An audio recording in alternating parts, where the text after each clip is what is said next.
नमस्कार, मैं हूं आपके साथ रोहित। राजधानी दिल्ली के जहांगीरपुरी में हुई हिंसा के बाद जब से बुलडोजर ने अवैध निर्माणों को रौंदा है, तभी से मोदी विरोधी बुरी तरीके से बौखलाए हुए हैं। और ये बौखलाहट कम होती कि इसी बीच यूपी के मुखिया योगी आदित्यनाथ ने एक ऐसा फैसला ले लिया जिसे देखकर माना जा रहा है कि उन्होंने विरोधियों के जले पर नमक छिड़कने का काम किया है।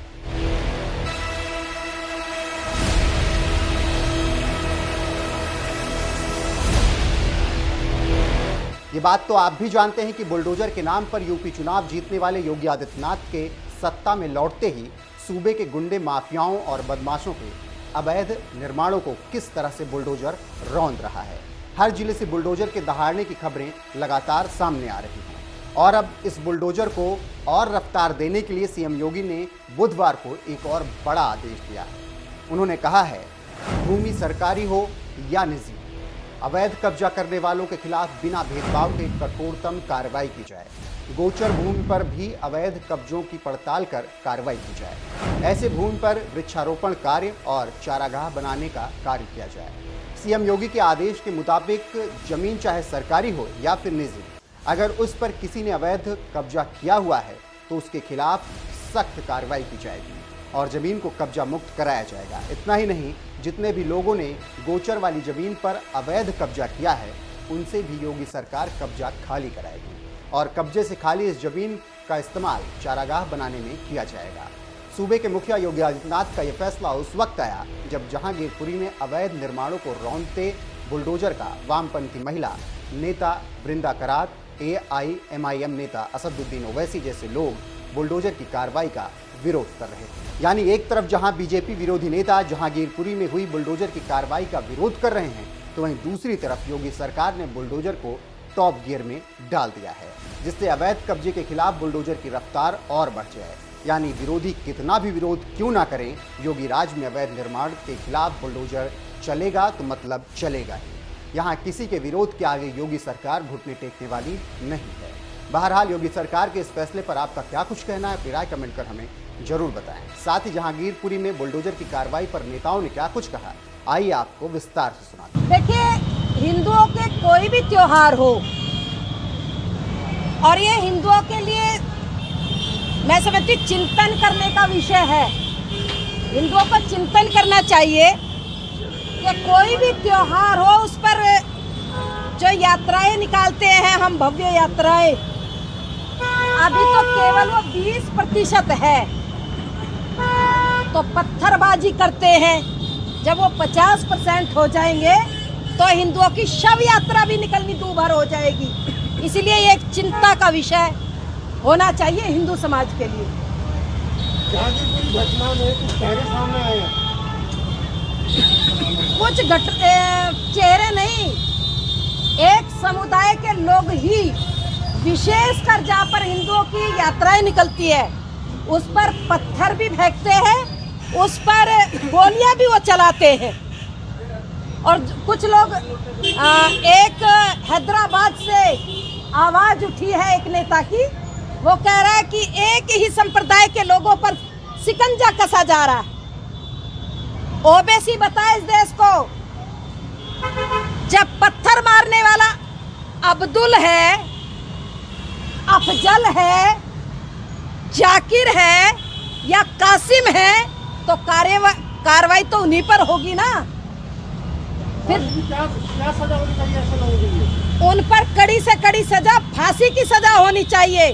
बहुसंख्यक ये देश है, हिंदुओं के त्योहारों पर इस तरह की ये घटनाएं शर्मनाक घटनाएं।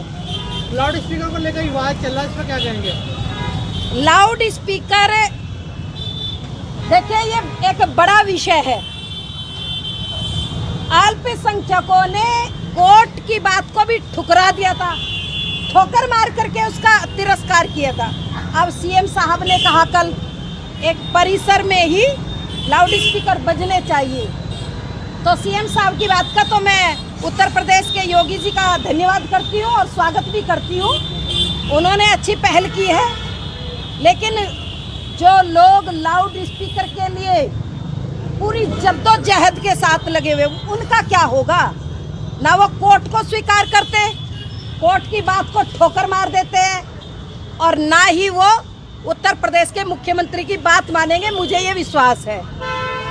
उनको तो अपमान करना है, हिंदुओं को भी टारगेट बनाना है और उत्तर प्रदेश के मुख्यमंत्री का भी अपमान करना है।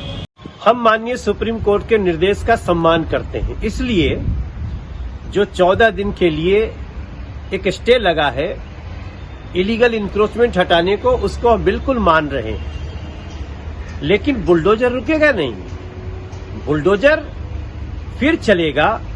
माननीय सुप्रीम कोर्ट कभी भी इलीगल इंक्रोचमेंट के पक्ष में नहीं खड़े हो सकते। लेकिन यहां 2-3 बातें जो विपक्षी लोग जो झूठ मूठ का लोगों को डराने के लिए उछाल रहे हैं, मैं उस पर आपको स्पष्ट बता दूं। इस 1731 कॉलोनियों को देश के प्रधानमंत्री जी ने उनको इलीगल स्टेटस से हटा दिया है। अब आप लोगों से हमारी प्रार्थना है कि उन सब की रजिस्ट्री हो रही है, आप लोग अपना अपना प्रॉपर्टी का रजिस्ट्री करवा लीजिए। जो अवैध है संकट उसी पे होगा। इलीगल इंक्रोचमेंट अभी सड़कों पे चल रहा है। और मैं एक बात और बता दूं, हम 2017 में भी ऐसा नियम पास किए संसद में, जहां हमने तय किया है कि इतने समय तक बना हुआ घर वो नहीं तोड़ा जाएगा। तो किसी भी बहकावे में मत आए। इलीगल इंक्रोचमेंट एक सभ्य सुसंस्कृत समाज के लिए हमेशा ही बड़ा खतरा होता है, बड़ी परेशानी होता है। उस पे जो काम हो रहा है वो निश्चित रूप से आप लोग उसके सपोर्ट में खड़े होंगे। और मैं अंत में ये भी बोलना चाहता हूं कि धार्मिक चश्मे से ये देखना बंद करें लोग, क्योंकि ये वही लोग हैं। आज कांग्रेस, अजय माकन जी भी जाते हैं, अरविंद केजरीवाल जी भी फटे पड़े हैं। इन लोगों ने इस दिल्ली को सीलिंग का दर्द दिया है। सबसे पहले अजय माकन जी ने, उसके बाद आम आदमी पार्टी ने सीलिंग का दर्द दिया। क्या उसके सामने खड़ी हुई? हम सब तो सुप्रीम कोर्ट तक गए हैं। तो मेरे दिल्ली के भाई बहन, आप किसी बहकावे में नहीं आइएगा। जहां तक रही इलीगल इंक्रोचमेंट की बात, दंगाइयों पे कार्रवाई की बात, वो चलना चाहिए और आप सबकी इच्छा के अनुरूप वो चल रहा है। आज जिन इलीगल कंस्ट्रक्शंस को तोड़ने का ड्रामा किया गया, इन इलीगल कंस्ट्रक्शंस को पिछले 15 साल में एमसीडी ने खुद क्यों बनवाया? भारतीय जनता पार्टी जवाब दे इस बात का कि जिन इलीगल कंस्ट्रक्शंस को तोड़ने का आज ड्रामा किया गया, भारतीय जनता पार्टी के किस नेता ने कितने पैसे खा के उन इलीगल कंस्ट्रक्शंस को बनवाया, इसका जवाब दे। और साथ साथ इलीगल कंस्ट्रक्शन तो तोड़े ही तोड़े, लेकिन भारतीय जनता पार्टी के उन नेताओं के घर भी तोड़े जाएं जिन्होंने इनको प्रोटेक्शन दिया, जिनके कार्यकाल में, जिनके राज में ये इलीगल कंस्ट्रक्शन बने। पिछले 15 साल से भारतीय जनता पार्टी शासन कर रही है नगर निगम में। आज नगर निगम बुलडोजर लेके चला है। 15 साल से बसाने का काम कर रहे थे। आज 15 साल की कमाई को, 15 साल जो भारतीय जनता पार्टी के लोगों की मिली भगत से बुलडोजर, ये इलीगल कंस्ट्रक्शन यहाँ पे किए गए, इलीगल ऑक्यूपेंसी की गई, आज उसको हटाने का ड्रामा कर रहे हो। पहले भारतीय जनता पार्टी ये बताए कि उन नेताओं के ऊपर बुलडोजर कब चलेगा भारतीय जनता पार्टी के, जिनके राज में पिछले 15 साल में बीजेपी के शासन में ये इलीगल कंस्ट्रक्शन यहाँ पे हुए, जिनकी मिली भगत से, जिनके पैसा खाने से यहाँ इलीगल कंस्ट्रक्शन हुए। इन दोनों सवालों के जवाब भारतीय जनता पार्टी को देने ही पड़ेंगे। Thank you.